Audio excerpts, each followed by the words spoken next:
E você, agora você falou uma coisa também, tipo, de condomínio. Eu não lembro onde que eu vi que os moradores de um condomínio, por conta de um outro morador fazer muita bagunça, dar muito problema dentro do condomínio, eles entraram com um pedido na justiça para que essa pessoa saia do condomínio. Sim, E aí, é o que a gente chama de expulsão do condômino antissocial. tipo, mas se o imóvel é seu, se é alugado é fácil resolver. Mas se o Sim. imóvel é seu, você pode ser expulso do seu próprio imóvel? Em situações extremas, sim. Em situações extremas. É muito difícil, tá? É assim, a gente fala o condômino antissocial porque a pessoa realmente tem que estar numa situação muito grave. Não é um barulho fora do horário, você Uma vez no ano você entendeu? faz sua festa de aniversário. Não, não é isso, não é isso. É algo muito mais grave, sabe? Que pode Uhum. até envolver, por exemplo, agressões, né?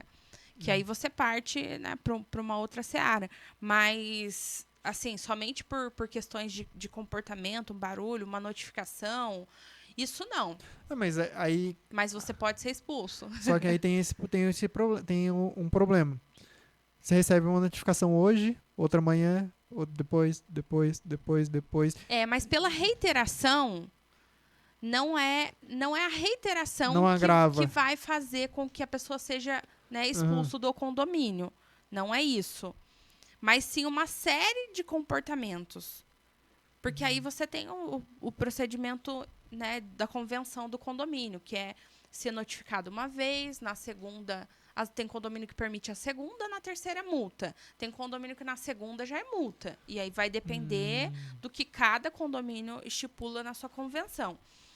Mas assim, não é só a reiteração, são vários fatores envolvidos naquela situação para que a pessoa chegue ao ponto de ser Expulso. expulsa mesmo. É Que- assim, grave.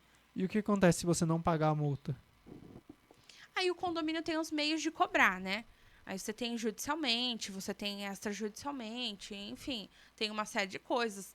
Você vai ter incidência de multa, de juros. Vai São, aumentar o são, os, valor são os meios que você tem para cobrar. por meio Mas dessas a multas. falta, a falta do pagamento da multa também não é uma questão que vai te fazer, né, excluir aquele Perdeu. condômino. Perder o seu direito de morar ali, por exemplo. Uhum, Não é não. isso. Levando em conta condomínio, o não pagamento do condomínio pode gerar um problema maior do que essa multa. Sim, você diz a taxa de É, condomínio, né? aquela. Então, assim, é a mesma, basicamente o mesmo raciocínio do financiamento.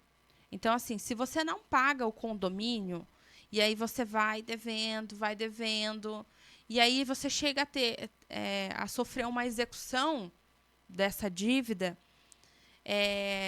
você também não vai ter a proteção de, é meu único imóvel, eu não posso ser expulso daqui. Não, tá? O imóvel, ainda que financiado, pode ser executado diante de uma dívida de condomínio. Não, e mesmo, tipo, depois que já está quitado, o imóvel é totalmente seu, mas você deixou de pagar o condomínio por algum tempo. Por algum período, você sofrendo essa execução, você pode sim.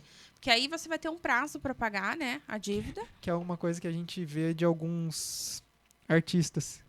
Sim, Que sim. acaba. Ah, o imóvel de tal pessoa foi leiloado porque não Porque pagou. não pagou a dívida, sim, não pagou o condomínio, né? Uhum. Sim, aí você pode sofrer a execução e perder o imóvel, né? Porque você não pagou o condomínio.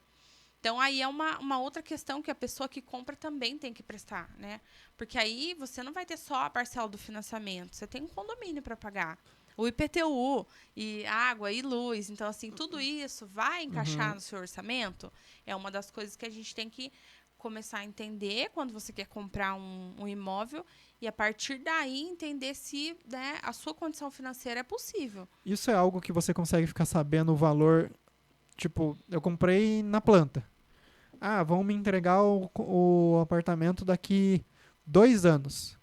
Você consegue saber quanto vai ser o valor do condomínio? Ou só depois que Eles estiver pronto e tiver uma administração do condomínio que vai avaliar esse valor?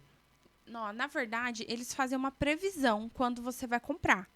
diante daquilo que o condomínio oferece. Porque aí, por exemplo, se você está falando de um condomínio com portaria presencial, uma proposta de portaria presencial é um valor.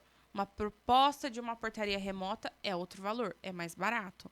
Então, depende de todo o conjunto das áreas comuns, né? O que tem, se tem piscina, se tem sauna, se tem... Enfim, eles levam tudo isso em consideração, mas você tem uma previsão de Você sabe quanto vai mais ou custar. menos. Mas, assim, por precaução, eu sempre oriento a pessoa a considerar um valor maior do que é estimado ali. É, porque Porque você eles tem o tempo, pode variar, né? Eu não... você tem variação de valores de serviço, você também tem a variação daquilo que vai ser decidido, né? Porque aí, a partir do momento que se entrega a chave e vai se inaugurar o condomínio, aí você passa a decidir real se você vai ter um porteiro presencial, se você vai ter uma portaria remota, e isso influencia no valor. O porteiro presencial é mais caro, né? Você tem um zelador, você tem uma pessoa só para limpeza. Então, tudo isso influencia no quanto você vai pagar de condomínio.